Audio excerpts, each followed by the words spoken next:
महाभारत।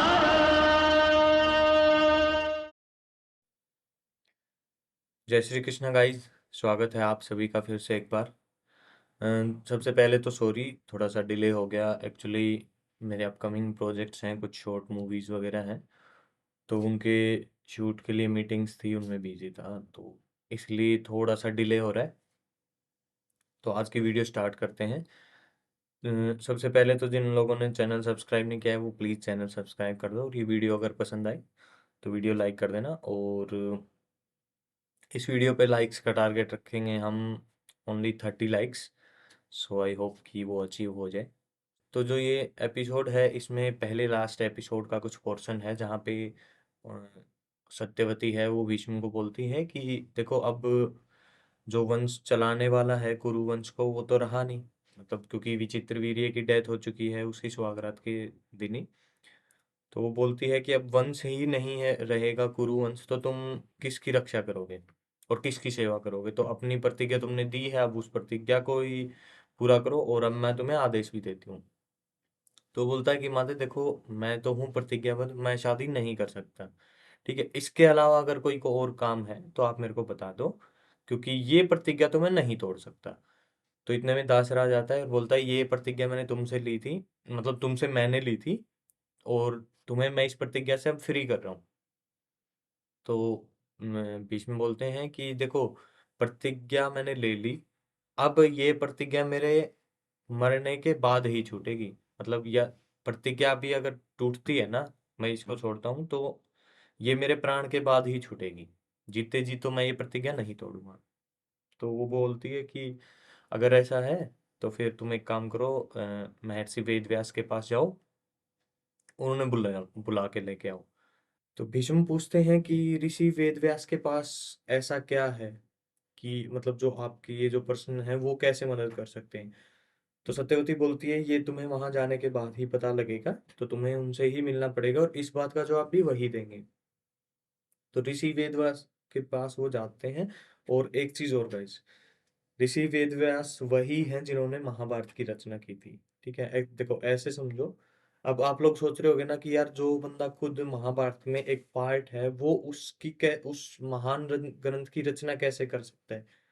तो देखो सिंपल सी चीज है, क्योंकि महाभारत है ना वो भी हिस्ट्री है, और जितने भी हिस्ट्री टेलर हुए हैं, ठीक है, वो अपने किसी इवेंट का ही तो बताते हैं, तभी तो वो हमें पता लगता है ना कि किसी ने उसको फील किया है उस, और वो तब वो स्टोरी हुई है।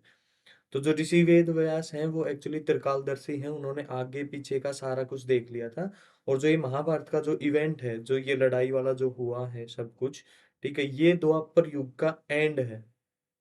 ठीक है, तो ये एक बहुत बड़ा इवेंट था, इसलिए इसका उल्लेख किया है जो ऋषि वेद व्यास है उन्होंने एक ग्रंथ के थ्रू। ये एक्चुअल में वेद नहीं है, ये हिस्ट्री है। ठीक है, तो जो लोग मतलब बोलते हैं ना कि ये मिथ है या जो भी चीजें हैं, ये एक्चुअल में मिथ नहीं है, ये ट्रुथ है। अब वो अलग बात है कि मेरे पास इतने डीप फैक्ट्स और वो सब चीजें नहीं है कि मैं सब आप और वो हम यहाँ पे उन सब चीजों की चर्चा भी नहीं कर रहे। मेन चीज ये है कि जो ऋषि वेद व्यास हैं उन्होंने ही महाभारत की रचना की है। तो यहाँ से हमें पता चलता है कि जो ऋषि वेदव्यास हैं वो सत्यवती की पहली संतान है, ऋषि पराशर और सत्यवती की ज्येष्ठ पुत्र हैं वो। ठीक है, तो यहाँ से वो बुला के लेके आता है, और सत्यवती फिर उससे जो है ऋषि वेदव्यास हैं उनसे बताती है कि ऐसे ऐसे हुआ है सब चीजें।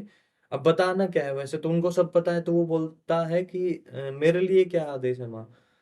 तो बताती है कि आपको ना जो अब अंबिका और अंबालिका हैं इनकी कोख का मान रखना है। ठीक है, और हस्तिनापुर को वंश का आशीर्वाद देके जाओ। तो बोलता है ठीक है, बट एक जो ये आपका जो है ना, जो आपकी इच्छा है, ये इसको पूरा करने में मेरे को कम से कम 1 साल का समय चाहिए। क्योंकि जब आपने बुलाया मैं साधना में था, और अब जिस रूप में हूँ आप मानता हो आप मेरे को नहीं देख सकती, पर मेरा वो रूप नहीं है कि मैं आपका की जो ये इच्छा है वो पूरी कर सकूं। तो सत्यवती मना कर देती है, बोलती है कि 1 साल का समय नहीं है मेरे पास में, तुम बस अपने कर्तव्य को पूरा करो। और परमिशन लेता है, चला जाता है। उसके बाद में सबसे पहले अंबिका को भेजती है सत्यवती। बात होती है थोड़ी सी सीरियस है वो, क्योंकि ये बहुत ही डीप चीज है। ठीक है, तो वो उनको कन्विंस कर लेती है, बोलती है कि पति अगर अपनी कोई जिम्मेदारी है, कोई कर्तव्य है, अगर वो उसको पूरा किए बिना ये पृथ्वीलोक को छोड़ के चला जाता है, तो पर जो पत्नी है उसकी ये ड्यूटी बनती है, जिम्मेदारी है कि वो उस कर्तव्य को पूरा करे। तो ऐसे करके उनको कन्विंस कर लेती है। तो सबसे पहले अंबिका जाती है ऋषि वेदव्यास के पास में। अब वो जाते ही डर जाती है और आंखें बंद कर लेती है। तो कुछ देर के बाद में जो है ऋषि वेदव्यास हैं वो सत्यवती से मिलते हैं और बताते हैं कि अंबिका का जो पुत्र होगा ना, वो आँख मतलब अंधा होगा, क्योंकि उसने डर के आंखें बंद कर ली थी। थोड़ी सी डर जाती है, फिर वो अंबालिका को भेजती है। अंबालिका का देखते ही चेहरे का रंग उड़ जाता है, ठीक है, वो सफेद पड़ जाती है। तो यहीं वेद व्यास वापिस आके बोलते हैं कि जो अंबालिका का जो लड़का होगा ना, उसकी हेल्थ ठीक नहीं रहेगी, उसको हेल्थ इश्यूज रहेंगे। उसके बाद में सत्यवती बोलती है मेरे को एक चांस और दो, मैं फिर उनको कन्विंस कर लूंगी। उन दोनों से बात करती है, बट वो अंबिका और अंबालिका दोनों एक दासी को भेज देते हैं। दासी जाती है और दासी के लिए फिर वेद व्यास हैं वो बोलते हैं कि जो दासी का पुत्र होगा वो बुद्धिमान होगा, और उसका जब तक पृथ्वी लोक है, ठीक है, तब तक इसका नाम रहेगा, लोग इसका नाम हमेशा आदर के साथ लेंगे। तीनों के बारे में वो भविष्यवाणी करके और चले जाते हैं वेद व्यास। ठीक है, तो एज जैसा उन्होंने बताया था, तो वैसे ही उनको लड़के होते हैं। सबसे पहले अंबिका का होता है धृतराष्ट्र, वो अंधा होता है, बाकी शरीर ठीक है बट वो अंधा होता है। फिर अंबालिका का होता है पांडु, ठीक है, वो तो उसकी हेल्थ को लिए बता दिया था पहले ही, तो राजवैद्य ने मतलब पहले ही वो चिंतित थे उसकी हेल्थ को लेके, कुछ होगा, वो दिखाया नहीं। फिर उसके बाद में दासी को हुआ है विदुर, वो ठीक है, हेल्थी है, कोई इशू नहीं है उसके साथ में। तो इन तीनों की शिक्षा का जिम्मा लेते हैं पितामह भीष्म। तो अब जो है भीष्म है, इनको अ, सिखा के धनुर्विद्या और जो भी नीति है, राजनीति है, जो सब चीजें हैं, वो सब सिखा के इनको वापस राज दरबार में लेके आते हैं और सत्यवती से इनका मीटअप करवाते हैं। तो ये लोग अपनी अपनी माँ से मिलते हैं सबसे पहले तो।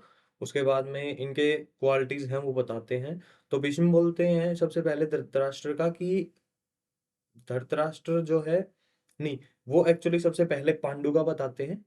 ठीक है, तो वो बताते हैं कि ऋषि भार्गव से जो भी मैंने अस्त्र शस्त्रों की शिक्षा ली थी वो सब पांडु को दे दी है। अब पूरे ब्रह्मांड में पांडु के तीरों का सामना कर सके ऐसा कोई भी नहीं है। ठीक है, तो बढ़ा चढ़ा के उनकी अच्छे से तारीफ कर देते हैं। फिर विदुर के बताते हैं कि जितनी भी गुरु बृहस्पति से जितनी भी उन्होंने नीतियां सीखी हैं, जो भी चीजें सीखी हैं, ठीक है, वो सब इन्होंने विदुर को सिखा दी हैं।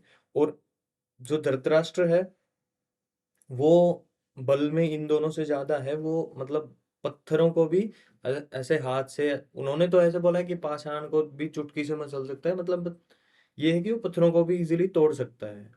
और उसके बाद में मतलब बुद्धि में इनका साझेदार है, मतलब थोड़ी थोड़ी चीजें उसने भी सीखी हैं। तो बोलती है कि अब इन तीनों में से किसको राजा बनाए। तो भीष्म बोल देता है मेरा काम था इनको सिखाना और सेवा करना, आपको किसको राजा बनाना है वो आप देखो, मैं कुछ नहीं इंटरफेयर कर रहा। तो वो एक बार तो धृतराष्ट्र का ही देता है कि अब सही टाइम है कि धृतराष्ट्र को राजा बनाया जाए। तो यहाँ विदुर बात काट देता है, बोलता है कि अ, ऐसे किसी भी व्यक्ति को राजा नहीं बनाया जा सकता जो मतलब फिजिकली फिट नहीं है किसी भी तरीके से। बता देता है कि धृतराष्ट्र तो अंधे हैं, तो उनको तो राजा वैसे ही नहीं बनाया जा सकता। तो जो राजा बनने लायक है वो सिर्फ और सिर्फ पांडु है। ठीक है, क्योंकि वो वैसे मतलब फिजिकली वो वैसे फिट दिखता है। कोई इंटरनल इश्यू है वो अलग चीज है। तो पांडु को ये लोग राजा बना देते हैं, और यहाँ जो स्टोरी है इस एपिसोड की वो खत्म हो जाती है। तो अब तक जो स्टोरी थी वो यही थी गाइस, एंड आई होप कि आप लोगों को अच्छी लगी होगी स्टोरी। और पूरा एपिसोड देखने के लिए आप ऊपर आई बटन से जाके लिंक विजिट कर सकते हो। और फिर से guys thank you so much video में बने रहने के लिए। Please subscribe and like video. Thank you so much. जय श्री कृष्ण।